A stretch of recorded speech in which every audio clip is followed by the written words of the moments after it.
Mesdames, bonjour. Messieurs, bonjour. Comme à l'accoutumée, nous sommes très heureux de cette fidélité que vous nous témoignez d'ailleurs tous les dimanches à 9 h sur les antennes de Canal 2 International. C'est la retro, 52 minutes de flashback, de comeback sur les sujets majeurs de la semaine. Et comme plat de résistance, nous aurons le processus de renouvellement des bureaux des organes de base du RDPC et le ping-pong juridique qu'on observe du côté de la FECAFOOT cette semaine. Et comme invité de cette édition, nous avons le bonheur de recevoir un cadre du RDPC, Monsieur Robert Mouté-Ambassa. Bonjour, bienvenue sur le plateau de la Retro. Bonjour, merci de m'avoir invité. Ça faisait un moment, je n'étais pas passé sur le plateau. Bonjour aux téléspectateurs. Je pense que nous allons, durant le cadre de cette émission, être à la hauteur. Merci messieurs d'être venus. Deux faits de société pour planter le décor de ce rendez-vous dominical. Infanticide du côté de Santhiou, c'est dans le département de la Ménois, région de l'ouest du Cameroun. Et du côté de Bafia, la récolte du cacao tourne au drame. L'une des victimes, c'est un élève de la classe de première. Reportage. Dans ses bras, le cadavre de son bébé qu'elle aurait assassiné volontairement et brutalement. La nommée Anna Nyalale Tchegou, âgée de 24 ans, aurait commis ce crime pour remplir une mission que lui aurait confié le cercle occulte auquel elle appartiendrait.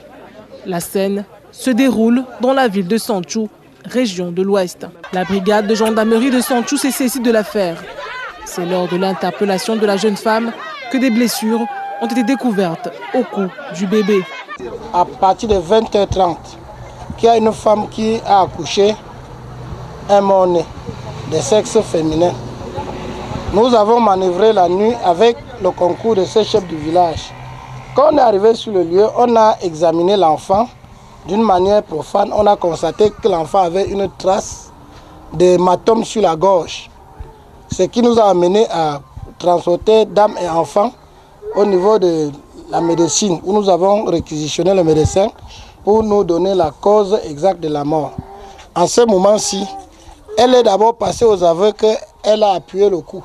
Choqué, le sous-préfet de l'arrondissement appelle la jeunesse à plus de responsabilités. D'être responsable dans la société. Il ne faut pas copier l'exemple de cette méchante femme qui, je crois, doit subir des sanctions méritoires. La jeune maman sera conduite devant le procureur de la République. Elle risque un emprisonnement à vie.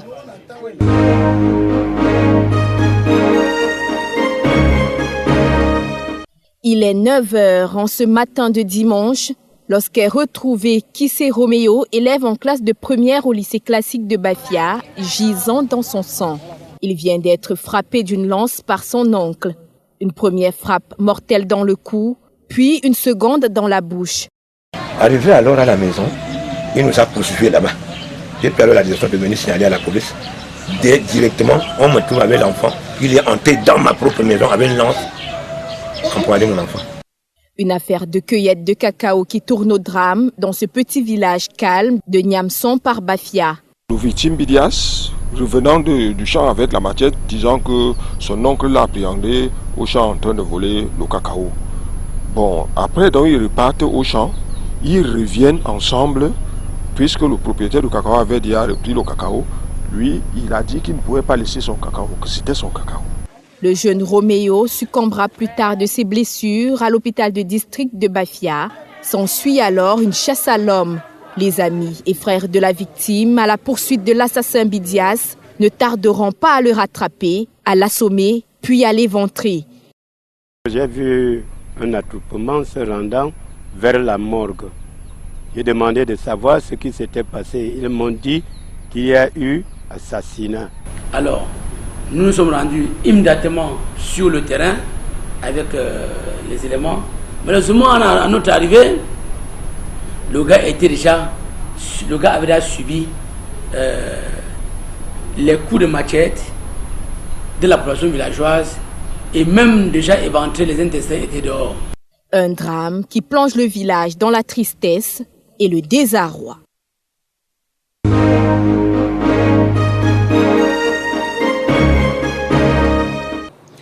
Pas une semaine sans enregistrer des plaintes des militants des organes de base du RDPC. Cela date depuis le déclenchement du processus de renouvellement des bureaux des organes de base de ce parti-là. Commençons par Baganté, où nous conduit notre correspondant Chialenaga. À la permanence du parti RDPC de Baganté ce lundi, des militants arrivent toutes les minutes. Mais alors, la nouvelle n'est pas bonne. Les élections prévues pour ce mardi sont à nouveau reportées. Ce sont les gens d'en haut qui sont en train de forger. Parce que depuis, on nous avait dit que les élections devaient être dimanche. Après dimanche, ils nous disent que lundi. Nous voici lundi. Ils nous disent que maintenant que c'est mardi. Après mardi, maintenant c'est mercredi. Nous ne savons pas comment ça marche. Au tableau, les militants regardent de façon désespérée les notes. À quelques heures des élections qui sont toujours reportées, la liste des électeurs n'est toujours pas affichée et les candidats restent inconnus. Je suis au courant de tous les candidats puisqu'ils sont passés sur le terrain se présenter. Pour l'OF, bon, je sais qu'il y a Madame Noumé, Madame Kecha, il y a la présidente Sultan. Et alors, à la commission électorale de répondre. Les listes ont été affichées hier et à la demande de certains candidats et en accord avec notre hiérarchie, on a retiré ces listes en vue des négociations dans l'optique d'obtenir des listes consensuelles. Selon des militants, le consensus prôné par la commission électorale ne fait pas l'unanimité dans les sous-sections. La liste qu'on a déposée n'est plus ce qu'on s'est entendu. Et quand nous montons là-bas, on ne veut même pas nous sentir. Au moment où nous quittions les lieux, certains militants nous annonçaient une marche de protestation en tenue du RDPC si rien n'est fait demain.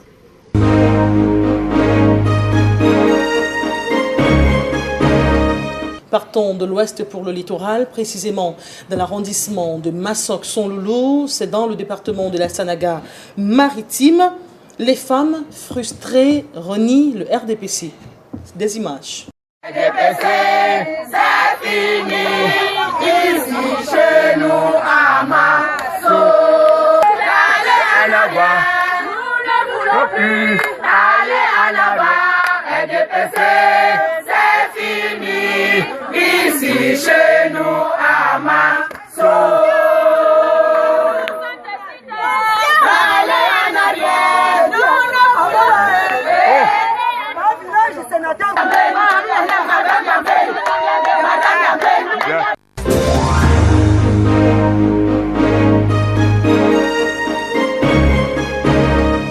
C'est chaud dans le département de Son-Loulou. Madame la vice-présidente du Sénat, Chouès est descendue sur le terrain à l'effet de ramener la paix, de désamorcer la bombe. Les femmes qui ont bloqué tout le processus électoral, une certaine élite voudrait imposer un candidat qui n'est pas accepté de la base. Malgré la circulaire du président national du parti réglementant ces opérations sur le terrain, on remarque ça et là que le torchon brûle entre les élites du parti et les militants. Monsieur Mouti Ambassa, dans les colonnes du journal Le Messager qui date du 18 novembre dernier, il fait mention d'un candidat à Kribi au poste de président de section qui a été copieusement tabassé par une élite. Je pourrais le prononcer. Il accuse d'ailleurs le sénateur Mbamba et ses gros bras de l'avoir molesté, tabassé et bourré les urnes. Et il aurait été mis en soins intensifs dans une clinique de la place. Du côté de Garoua, Garoua 1er, Garoua 2e, Garoua 3e, ce sont les militants de base qui refusent de se faire imposer un candidat par l'élite. Alors, dites-nous, qu'est-ce qui fait autant courir pour être président d'une section RDPC? Qu'est-ce qu'on gagne? Quels sont les avantages qui sont là derrière? Merci, madame, par rapport à cette question qui est très pertinente. Et je pense qu'il faut juste, en une minute, un peu d'historique pour comprendre pourquoi il y a ces ruées vers le président de section, vers le poste de président de section. Oui. En fait, beaucoup de gens s'attendaient à ce que le président Biya quitte le pouvoir en 2011. Oui. Alors, des groupes se sont formés, des noyaux durs, des états-majors et autres. Des gens, il y en a qui ont mis de l'argent de côté et tout ça. Malheureusement, pour ces gens, en 2008, on a sauté le verrou qui limitait le mandat présidentiel. Et du coup, autant que les Camerounais voudront, le président Biya sera reconduit. Vous comprenez que ces gens qui se préparaient déjà à remplacer le président Biya et son équipe, ces gens se retrouvent dans une situation inconfortable. Ils doivent ronger leurs freins. Oui. Alors, souvenez-vous que dans les années 90-92, 70% des militants du RDPC avaient déserté, étaient partis à l'opposition parce qu'ils pensaient que c'était la fin du régime du président Biya. Tout à fait. Tout un gouverneur de province même a démissionné, pensant qu'il sera ministre de la vision territoriale à l'époque, vous vous souvenez. Alors, ces gens, au bout de 10 ans, se sont rendus compte que le pouvoir du président Biya était toujours là. Vous savez, un pouvoir que Dieu vous donne, on ne l'arrache pas n'importe comment. Alors, le président Biya étant toujours là, beaucoup sont revenus au RDPC. Oui. Soit parce qu'ils sont vraiment convaincus qu'ils s'étaient trompés, d'autres parce que quelque part il fallait revenir combattre le RDPC de l'intérieur. Oui. Et c'est ça qui a gonflé le nombre de militants chauves-souris qu'on a dans le parti aujourd'hui. Alors, ces gens qui sont rentrés et qui ont créé des noyaux durs, qui ont créé des groupes de pression, qui ont créé des états-majors, se sont organisés pour prendre le pouvoir de l'intérieur. Alors, le président Biya, qui n'est pas dupe, qui sait comment le Camerounais fonctionne, comment le Cameroun fonctionne, lors du dernier congrès, a apporté des grands changements qui ont bouleversé la stratégie de ces derniers qui voulaient s'accaparer du parti. Parce que vous savez, qu'on le veuille ou pas, le président, il y a deux façons de prendre le pouvoir au Cameroun. Par le mécanisme constitutionnel ou par le parti au pouvoir. Parce qu'il y a une disposition de l'article 27 alinéa 3 qui dit que le président national du RDPC est candidat à l'élection présidentielle pour le compte du parti. Donc, la troisième voie qui est la voie militaire, nous avons une armée républicaine au Cameroun. Elle n'est pas faite pour les coups d'État, c'est une armée qui est là pour garantir la légalité républicaine. Et donc, on évacue ce côté très rapidement. Il reste les deux partis. Donc, il faut maintenant aller dans le parti pour le contrôler. Et en voulant le contrôler, les dispositions du dernier congrès font que, avant, on avait par exemple des grands électeurs pour élire le président de section. C'était le président du comité de base, quelques membres du bureau de la sous-section et tout le bureau de section. Oui. Alors une personne ayant les moyens pouvait prendre tous ces gens, les garder pendant 2-3 semaines, les entretenir et les faire sortir le jour de vote pour aller être élu. C'était facile à faire. Au jour d'aujourd'hui, chaque militant à jour a droit de voter. Donc vous ne pouvez pas embrigader 1000, 2000, 3000 personnes. C'est pas possible, ça devient compliqué. Mais il va falloir que nous parlions du jeu. C'est pas fini, j'en viens. Lors du dernier congrès, on a responsabilisé un peu plus les présidents de section, qui sont aujourd'hui les chefs politiques de leur section. La section couvre le territoire d'un arrondissement. Et dans l'arrondissement, c'est le patron politique. Oui. Les ministres, les DG, les membres du comité central, les hauts responsables que le parti met en mission viennent lui donner un coup de main, mais ne se substituent pas à lui. Si vous regardez bien, dans beaucoup de sections au Cameroun, le président de section trône sur la grande chaise, les ministres et autres sont à côté. Maintenant, il y a quelques zones de résistance où certains continuent de matraquer, mais ils n'en ont plus pour longtemps. Donc, la section devient le poste privilégié choisi par ces gens pour changer de stratégie. Parce que je vous rappelle que les présidents de section sont des membres du Congrès et qui prennent part au vote. Si jamais même de l'intérieur, il faut faire des mouvements, changer quelque chose, 400, 500 présidents de section, ça représente un électorat important. Donc, vous voyez ces ruées, c'est parce que l'ancien plan qui existait de noyaux durs a des problèmes. Il faut maintenant aller récupérer de ce côté. C'est ça qui justifie la ruée vers les postes de président de section. Du coup, la base qui a compris que le président national veut lui renvoyer le pouvoir ne se laisse pas faire. Elle ne doit même pas se laisser faire. Les circulaires du président national et du secrétaire général sont là pour essayer d'encadrer le renouvellement des organes de base. C'est justement ces gens qui viennent sur le terrain, particulièrement les chargés de mission, et d'autres qu'on recrute sur le terrain pour des commissions locales qui ne maîtrisent pas les textes, qui sont en train d'essayer de bafouer les choses. C'est la raison pour laquelle les militants se plaignent et ne se laissent pas faire. Robert Mouti-Ambassa, il faudrait que nous parlions bien sûr du jeu trouble des élites du RDPC, bien qu'ils soient mis à l'écart, les ministres, les directeurs généraux à la course au poste dans les organes de base. On remarque bien sur le terrain et selon des sources dignes de foi qu'il y a des ministres, des directeurs généraux qui se baladent avec des mallettes d'argent, avec des cantines pleines de cartes du parti, ceci pour trouver, multiplier les candidats qui viendront voter au nom du RDPC. Cela permettrait de maintenir leur mentor au poste qu'ils occupent actuellement. Rassemblement démocratique du peuple camerounais, c'est ça la démocratie avancée ou alors la démocratie reste un luxe dans le RDPC? Je vous ai dit tantôt ce qui se passe en fait.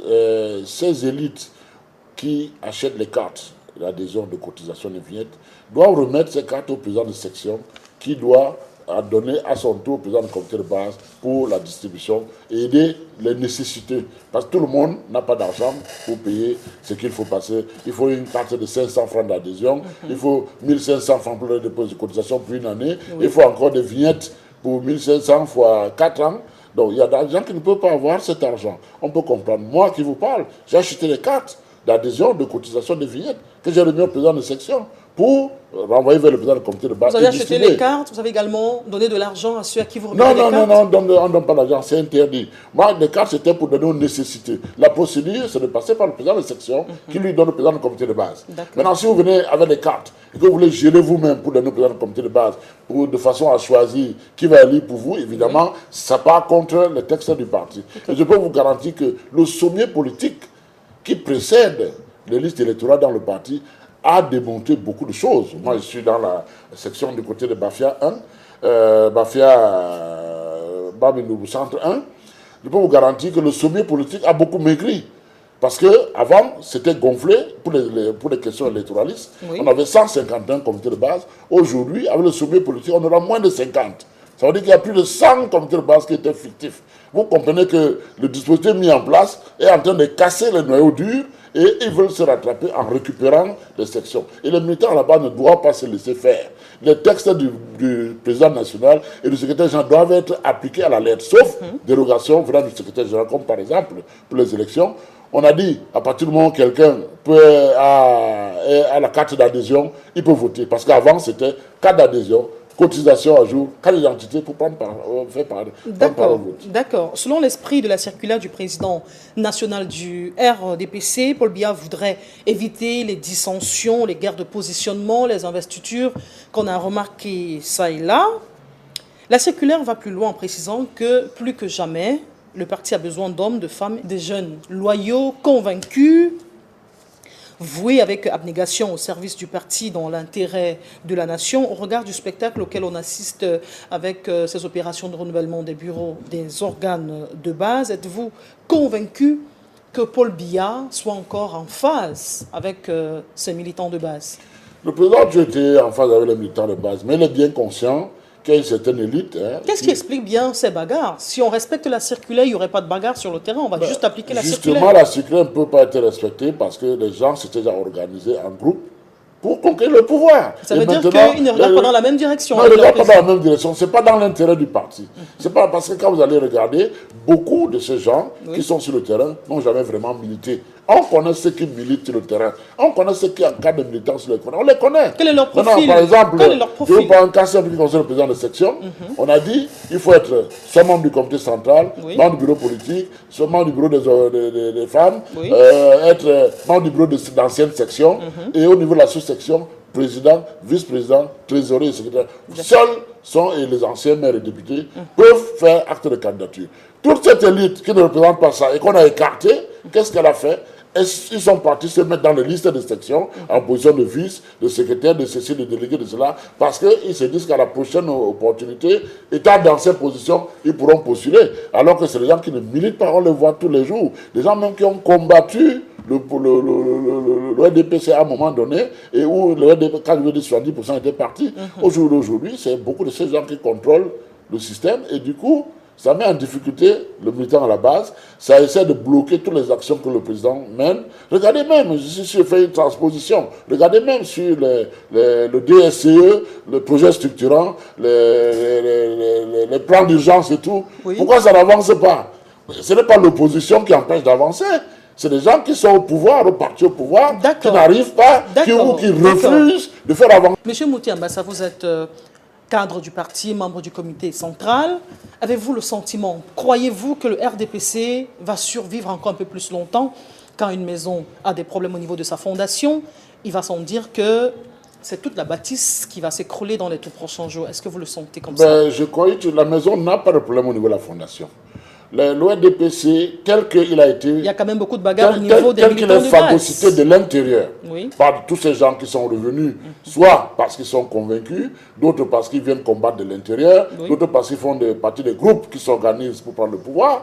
Alors, compte tenu de tout ça, évidemment, au jour d'aujourd'hui, si le président Biya n'est pas là, l'ORDPC va disparaître. ne faut pas rêver. Il va disparaître. Par contre, les changements qui sont en train d'être mis sur pied, qu'on est en train de mettre sur pied, vont permettre aux partis de résister.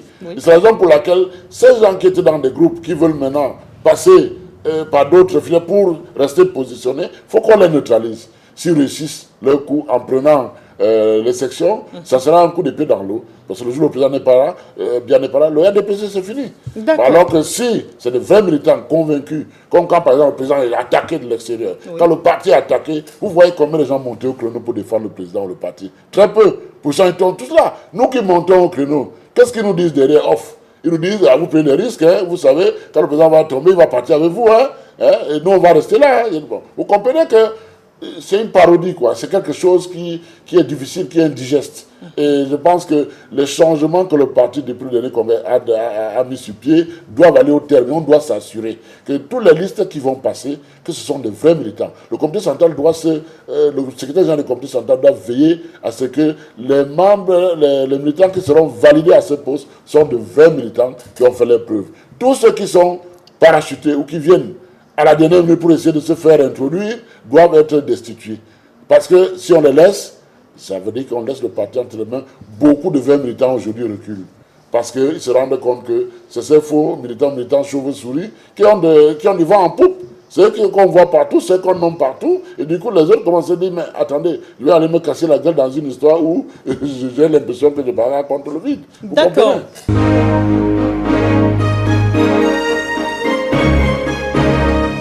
Nouveau rebondissement sur le sort de Tombi Aroko Sidiki et compagnie après l'annulation par la Chambre de conciliation et d'arbitrage du processus électoral ayant conduit à la tête de l'instance fêtière du football.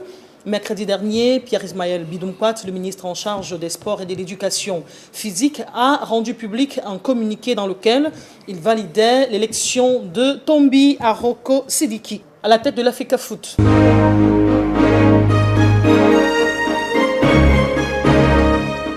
Quant à la question relative à la compétence de la CCA et à l'épuisement des voies de recours internes à la FECAFOOT, le ministre des Sports condamne l'instance juridictionnelle d'avoir outrepassé ses compétences. En clair, M. Robert Mouté-Ambassa, que reproche le ministre au CCA? Madame, c'est une question assez complexe. Moi, je vais répondre comme un homme politique. Vous comprenez? Dans tout ce qui se passe, on doit se poser d'abord une seule question. À qui profite le crime? Le ministre a posé des actes. Il y a, je ne sais pas, quelques oiseaux de mauvaise augure qui ont investi les plateaux de télévision depuis quelques temps pour pérorer et puis essayer de dire le pour et le contraire. Je peux vous dire que ils pourront le dire autant de vous. Hein. Tout à fait, tout à fait. Moi, je dis ceci. Le ministre a pris une décision en tant que ministre. Et le ministre a pris une décision. Est-ce que cette décision est dans l'intérêt du Cameroun ou pas? Pour moi, si. Oui. OK? Pourquoi? Parce que nous sommes à la veille de certaines échéances. On ne doit pas passer le temps. Ça fait 26 mois qu'on a passé à normaliser. Avant la normalisation, Tombi était déjà combattu. Avant même qu'il ne soit candidat, madame, vous vous souvenez, sur le plateau ici. Oui. Et c'est même ça qui m'avait encouragé ce jour. Je dit, mais tel qu'on évite ce monsieur, peut-être qu'il a de la compétence. Parce que au Cameroun, c'est comme ça. Quand vous êtes bon, vous savez ce que vous avez à faire. Vous avez beaucoup de problèmes. Alors, avant qu'il ne soit même candidat, il était déjà combattu. Candidat, il était combattu. Élu, il est combattu. On va reprendre cette élection 10 fois, c'est les mêmes gens qui sont là, 10 fois il va gagner. Il faut pouvoir à un moment avancer. Ils disent que oui, c'est une question de droit, c'est une question de justice. Je suis bien d'accord. Nous sommes dans un état de droit. Nous sommes dans un état de droit et nul n'est censé ignorer la loi. Tout à fait. L'article qui est querellé... Je n'ai pas fini, madame. Non, je reviens à vous. Okay. L'article qui est querellé fait bien partie d'une loi édictée par le gouvernement en 2011 et non des textes, des statuts de la FECAFOOT. Tout à fait. Alors, la Chambre de conciliation et d'arbitrage a-t-elle dit le droit? Oui ou non, la main sur le Madame, le droit est fait par les hommes. Oui. Ça ne tombe pas du ciel. Et elle est modifiée par les hommes. Tout à fait. Et à un moment donné, au Parlement. Et à un moment donné, parfois, on peut piétiner un peu le droit si la raison d'État, si le besoin de maintien de l'ordre s'impose. Et quand on parle de droit, les gens oublient une chose. Qui est le patron du droit au Cameroun? C'est le président de la République. Oui. Qui est le patron politique au Cameroun? C'est le président de la République. Qui est le patron de l'exécutif? C'est le président. Donc, la même personne cumule tous ses pouvoirs et délègue de part et d'autre ses pouvoirs. Aujourd'hui, dans le président Paul Biya condamne l'anarchie. Il a dit plusieurs fois dans ses discours. C'est même un très grand légaliste. Il ne condamne pas l'anarchie. Mais le président de la République, en tant qu'homme d'État, peut prendre des mesures qui s'imposent pour préserver l'État du Cameroun d'une guerre ou de quoi que ce soit. Il peut à ce moment passer outre parce qu'il a la capacité de pouvoir le faire. Il a été élu par les Camerounais. Il est là pour permettre au Cameroun de vivre tranquille, continuer de vivre tranquille et que les intérêts du Cameroun ne soient pas bafoués. Aujourd'hui, la décision du ministre, pour moi, va dans l'intérêt supérieur de la nation pour que le Cameroun reste la tête hors de l'eau. Bon, maintenant, s'il faut aller appliquer le droit, évidemment, il y a eu une décision de justice de la Cour qui a annulé un article qui peut ricochet annule. Je suis bien d'accord, je ne suis pas contre cette décision. Hein, mais cette décision, est-ce qu'elle vaut la peine de l'appliquer ou ne pas l'appliquer? C'est à ceux qui doivent l'appliquer qu'ils le fait. Maintenant, eux, ils ont le droit d'aller dans les recours successifs. Le risque, c'est que j'ai entendu des gens dire que la FIFA suspend le Cameroun quand il a retiré le point comme ça a été fait à une époque.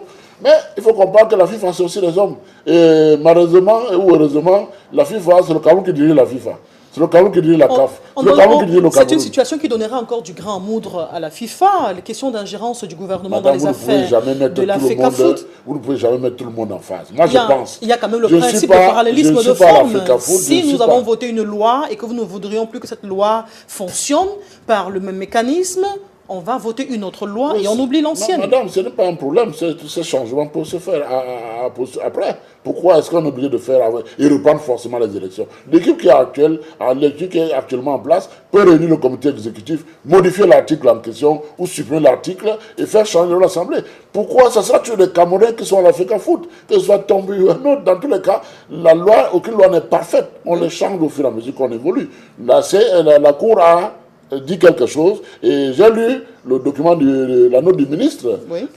Cet article va être modifié ou remplacé ou supprimé. Ça peut être fait par l'équipe actuelle. Mais ce n'est pas le ministre qui va la modifier, il n'a pas compétence. Non, la FECAFOOT peut convoquer une assemblée générale pour modifier tout ça. Ils ont la compétence. Mais on ne peut pas laisser vacant une institution comme celle-là à quelques mois d'une compétition internationale. Il faut comprendre qu'à un moment donné, il faut apporter les changements. Je suis pour qu'on change, qu'on enlève cet article, mais je ne suis pas pour qu'on recommence tout le processus de normalisation à zéro parce qu'on a fait 26 mois pour retomber sur la même chose. On a parlé du droit, c'est un pont juridique. Donc on dit qu'en un mois, 2 mois pour résoudre les problèmes. Le même était le 5 août à Yaoundé, quand l'Assemblée générale a voté les statuts, les textes.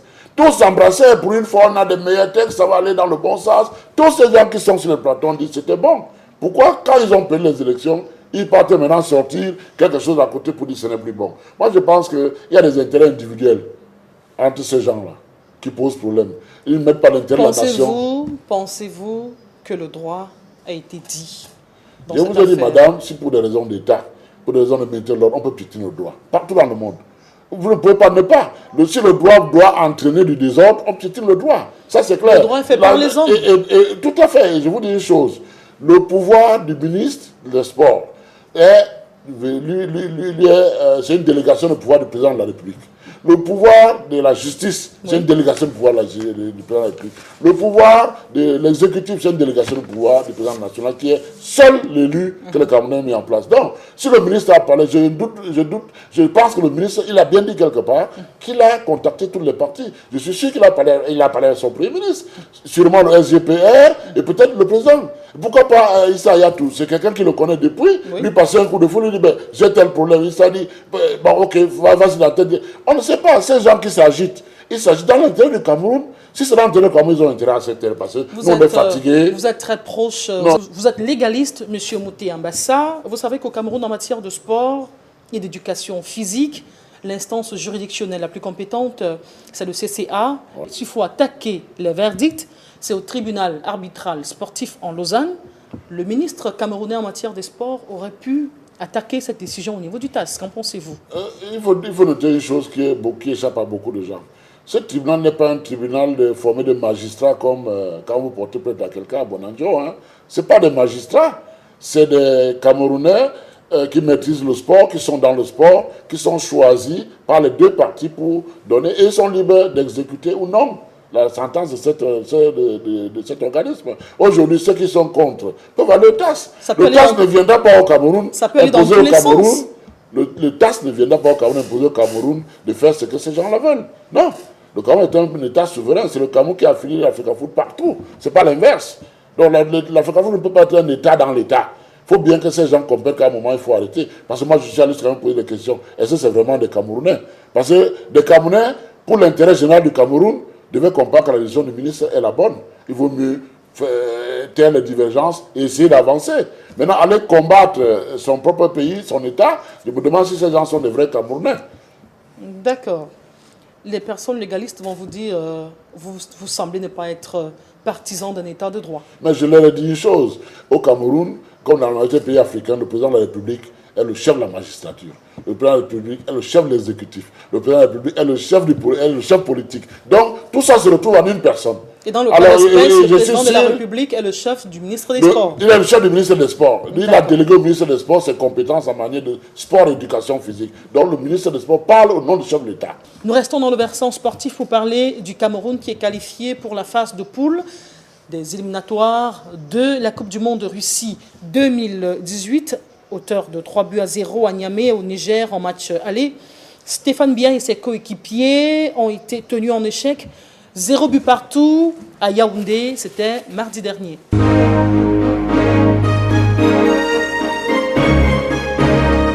Monsieur Mouti Ambassa, vous avez certainement regardé les deux matchs. Match retour, match aller, 3-0. Match retour, 0 but devant les Camerounais sur la terre camerounaise. Qu'est-ce qui n'a pas marché en moins de 3 jours seulement?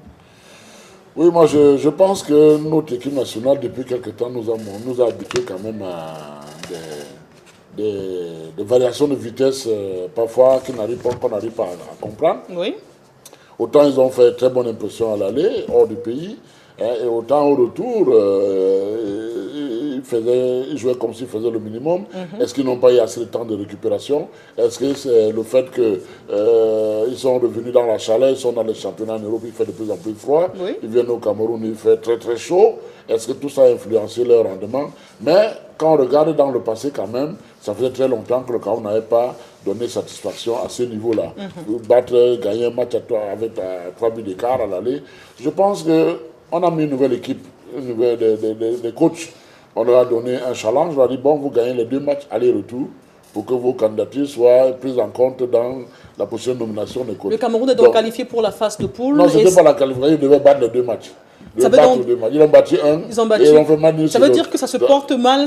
Ils ont gagné un match, les 2 coachs ont gagné un match, ils ont fait match nul. Ça veut dire que Alexandre Bellinga et Dionke Bonaventure devraient craindre pour leur confirmation au poste d'entraîneur? Non, je pense que leurs dossiers vont être pris dans le paquet de dossiers qu'il faut analyser parce qu'ils ne sont pas seuls Camerounais qui sont aptes. Il y a des Camerounais comme Patrick Mboma qui ont le diplôme d'entraîneur, qui ont fait le haut niveau, qui ont de la capacité à gérer cette équipe parce que vous savez, ce qui se soit passé avec les entraîneurs camerounais, c'est que les entraîneurs camerounais sont des fonctionnaires de l'éducation physique. Ils gagnent peut-être 200, 300 000 francs le mois. Ils ont en face des joueurs qui gagnent des dizaines, des centaines de millions.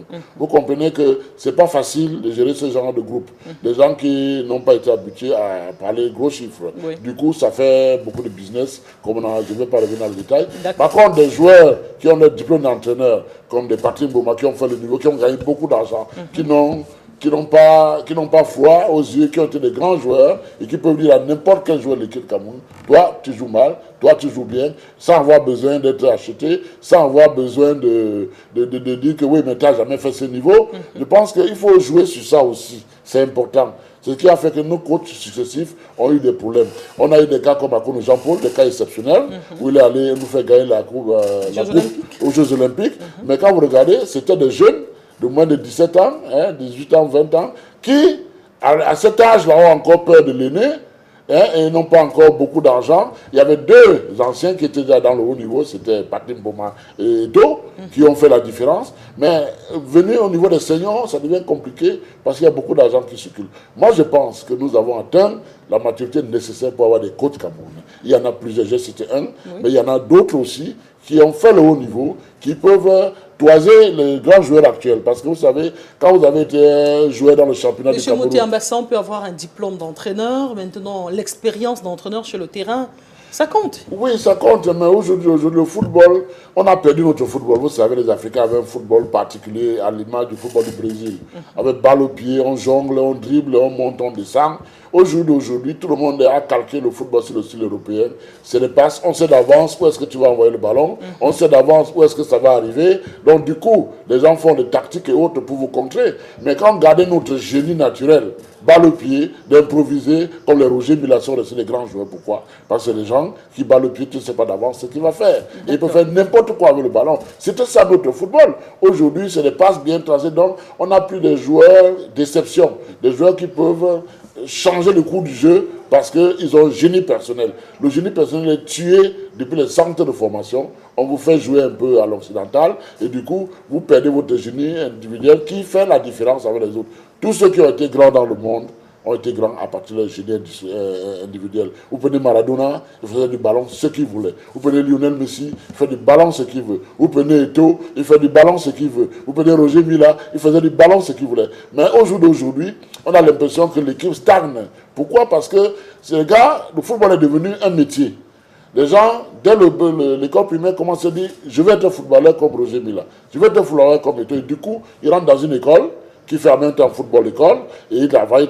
À force de travail, il arrive. Mais les gens qui ont le don naturel du métier sont de moins en moins visibles. Et c'est eux qui manquent à nos équipes en ce moment. C'est un jeu à cette époque-là.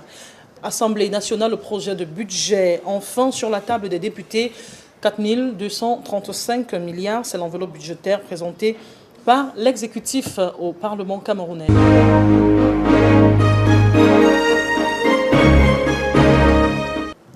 Alors, M. Mouti Ambassa, qu'est-ce qui fera la particularité de ce budget, selon vous? Ce budget en hausse de près de 13%, j'ai suivi le speech du Premier ministre. Oui. Je pense que la hausse a deux raisons essentielles. La suite de la guerre contre Boko Haram et puis le plan d'urgence qui a perdu déjà 1 an sur son programme parce qu'il a manqué de l'argent. Oui. Je crois que ce budget va permettre que si les recettes vont dans la même direction, qu'on puisse continuer à sécuriser notre territoire et maintenir notre intégrité et en même temps essayer de faire avancer quelques projets parce que durant toute l'année qui s'est écoulée, c'était que du spectacle. Personne n'arrivait à avancer, mais tous faisaient croire que ça avance parce qu'en fait, c'est un système et puis les gens qui sont dedans, chacun veut faire croire que ça marche, même si ça ne marche pas, il veut faire quoi. Mais là, avec les moyens, je crois que ça va décoller effectivement. D'accord. Tracasserie policière, les camionneurs sur le corridor Douala-Bangui disent trop, c'est trop. 176 postes de contrôle, 234 000 francs à débourser pendant le voyage. Et depuis 2013, 21 chauffeurs camions camerounais ont été assassinés sur ce corridor. Clarence Yongo. Depuis plusieurs mois, les syndicats des transporteurs des corridors Douala-N'Djamena-Douala-Bangui essayent de faire entendre leur voix. Les arnaques et tracasseries policières de toutes sortes, ils n'en veulent plus. Nous avons enregistré plus de 176 postes de contrôle quittant Douala pour arriver jusqu'à la frontière. C'est mis à 234 000 francs de dépenses, surtout sur la route, non? 234 000. Mais où va les 234 000? C'est contre quoi? Ça va où? Le racket, voilà le lot quotidien des services de police, de gendarmerie et de douane de la sous-région Afrique centrale. Pourtant, les seuls points de contrôle autorisés en transit sont les checkpoints. Unique document exigé, le sauf-conduit international. Ils perçoivent des sommes illégales qui montent de 10 000 francs à 35 000 francs. Sans un récépissé ou bien sans leur délivrer une quittance quelconque. Hormis les tracasseries policières, l'insécurité sème la panique sur les différents corridors. Déjà 21 transporteurs camerounais tués en République centrafricaine depuis 2013. Ce sont des gens armés qui se cachent en brousse lors du convoi maintenant. Restent en brousse et tirent sur le convoi, abattent nos adhérents. C'est ça qui dérange beaucoup. Si les partis n'ont pas pu respecter leurs propres engagements, je crois qu'il est temps qu'on dise à nos adhérents de ne plus desservir la RCA parce que trop, c'est trop. La rencontre de Ngaoundéré a permis de consigner des recommandations qui seront transmises au gouvernement du Cameroun, du Tchad et de la République centrafricaine avec en perspective la création d'une plateforme sous-régionale.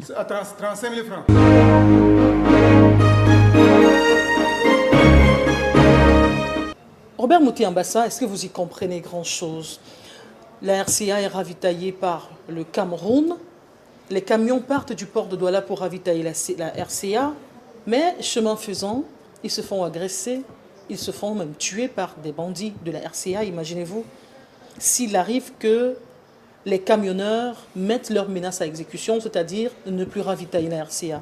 Comment est-ce que vous imaginez la suite? Je crois qu'il faut faire du ménage un peu dans cette corporation. Parce que vous savez, il y a les vrais camionneurs qui prennent du matériel, des produits hors taxe au port de Douala pour aller livrer en Centrafrique, au Tchad. Mais il y a des faux transporteurs camionneurs qui sont des gens qui prennent hors taxe, Sonara, port de Douala et tout, au-dessous de quelques kilomètres, reviennent vers les stations redéverser les produits qu'ils ont pris, qui ont pour destination la Centrafrique, mais ça n'arrive pas en Centrafrique, ça rentre dans les stations au Cameroun. C'est pareil pour les autres produits. Et du coup, ces messieurs, c'est eux qui, à coup de bras, payent pour essayer de passer librement. Parce qu'ils savent ce qu'ils gagnent derrière. Imaginez-vous, on achète le litre de super hors taxe à Sonara, qui doit aller en Centrafrique, parce que la TVA, les taxes seront imposées là-bas sur place. Dès qu'il sort de Sonara, au lieu d'aller en Centrafrique, il vient à Douala, il va à Limé, à Bouya, il va je ne sais pas où. Et la marge bénéficiaire que ces messieurs prennent, ces marketeurs prennent, est assez importante. Et du coup, ils ont de l'argent pour soudoyer par-ci, par-là. Mais le vrai camionneur qui passe, qui n'a pas de l'argent pour faire comme ces derniers, se retrouve en difficulté. Donc je dis, il y a un nettoyage à faire et un système à mettre en place pour contrôler, savoir que le litre de carburant de Sonara, la marchandise qui part du port, qui est hors taxe, qui part en Centrafrique, rentre effectivement en Centrafrique. Et un mot sur les tracasseries que connaissent ces camionneurs sur la route. On parle quand même... Je voulais expliquer que c'est ces gens qui font la contrebande qui ont montré que ce trajet a beaucoup d'argent. Du coup, vous ne pouvez pas dire aux Camerounais qu'il y a de l'argent qui ne viennent pas.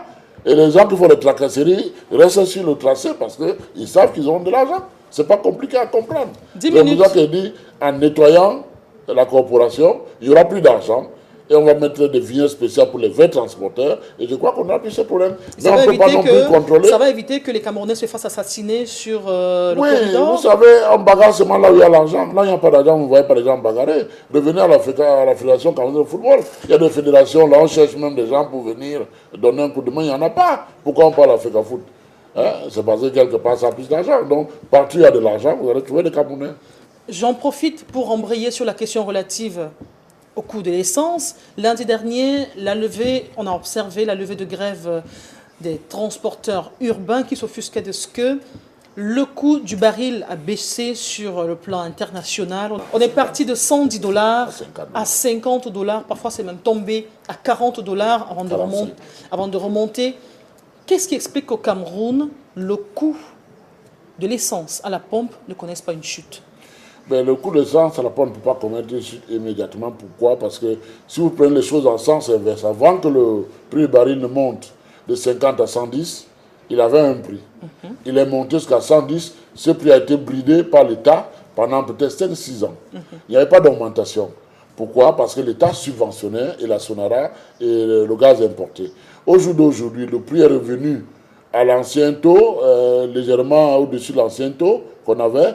Et qu'est-ce qui se passe? Il se passe qu'il y a eu un passif, il y a eu des dettes de l'État vis-à-vis de Sonara. Il y a tout ce passif qui dépasse 1400 milliards qu'il faut payer. Donc forcément, au jour d'aujourd'hui, Sonara qui se ressent un peu mieux dans son fonctionnement, doit trouver ses équilibres. L'État doit payer ses dettes et enfin, on pourra maintenant retrouver la situation où le prix du baril qui monte avec le prix à la pompe, il descend à la pompe. Donc, pour atteindre ce niveau, il faut attendre 4 ans facile, 4 à 5 ans. Et la baisse actuelle ne va pas faire moins de 4-5 ans. Elle va rester pendant longtemps. Et justement, après, il faudra bien que Sonara devenu autonome, sans subvention, peut évoluer et aller dans le sens comme dans l'autre en fonction des prix du marché. 8h30 ce vendredi, une fusillade éclate à l'hôtel Radisson Blu de Bamako. Hôtel réputé recevoir des clients étrangers pour la plupart.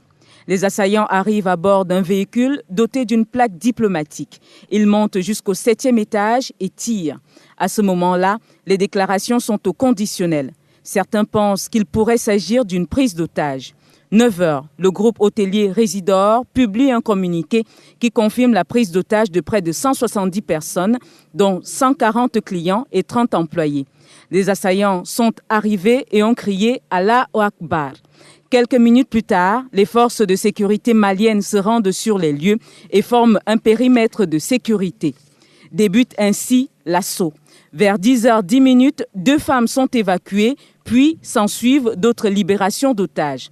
On parle à ce moment-là de 80 personnes qui regagnent l'extérieur de l'hôtel. 11h, Boubacar Keïta, chef d'État malien en visite au Tchad, rebrousse chemin. Par ailleurs, le ministre malien de la Sécurité assure vouloir neutraliser les terroristes sans faire de victimes. Entre-temps, les nouvelles fusent. On annonce la découverte de 3 victimes. On parle ensuite de 18 corps. Vers 16h, l'information sur le décès de 2 assaillants circule et à 16h40, la prise d'otages se termine. Une journée marathon digne d'un thriller qui a débuté à 7h du matin en réalité. Bilan de cette folle journée à l'hôtel Madison Blue de Bamako, au moins une 20aine de morts, 2 policiers blessés. En fin de journée, près de 200 personnes ont pu quitter les lieux. Sur le plan de la mobilisation, le GIGN français et les forces spéciales américaines sont intervenus dans l'assaut en renfort aux forces maliennes. Le président nigérien a manifesté sa solidarité dans cette situation de crise sécuritaire. Obiang Nguema, pour sa part, a repoussé la date de remise du prix UNESCO de la Guinée équatoriale pour montrer son soutien au peuple malien. L'attaque aurait été revendiquée sur Twitter par Al-Qaïda.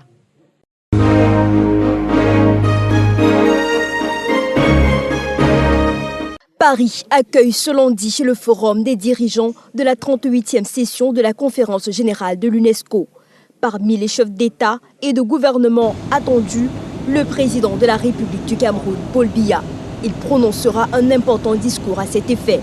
Le couple présidentiel est arrivé à Paris dimanche à 18h06 via l'aéroport d'Orly, où il a été accueilli au bas de la passerelle par le chargé d'affaires de l'ambassade du Cameroun en France, Joseph Atangana, quelques officiels français et les militants du RDPC. Le chef de l'État arrive à Paris dans un contexte marqué par les attaques terroristes, ayant fait 129 morts et près de 352 blessés. Cette présence de Paul Biya témoigne à suffisance l'excellence des relations qui lient le Cameroun à cette prestigieuse organisation des Nations Unies. Surtout que le professeur Ebenezer Djombole a été élu comme membre du conseil exécutif de l'UNESCO. Youssouf Adjidja Alim, ministre camerounais de l'éducation de base, porté à la présidence du comité des sciences sociales et humaines. Au menu de ce forum, la célébration du 70e anniversaire de cette organisation. Un tête-à-tête est annoncé entre le président Paul Biya et Irina Bokova, directrice générale de l'Organisation des Nations Unies pour l'éducation, la science et la culture.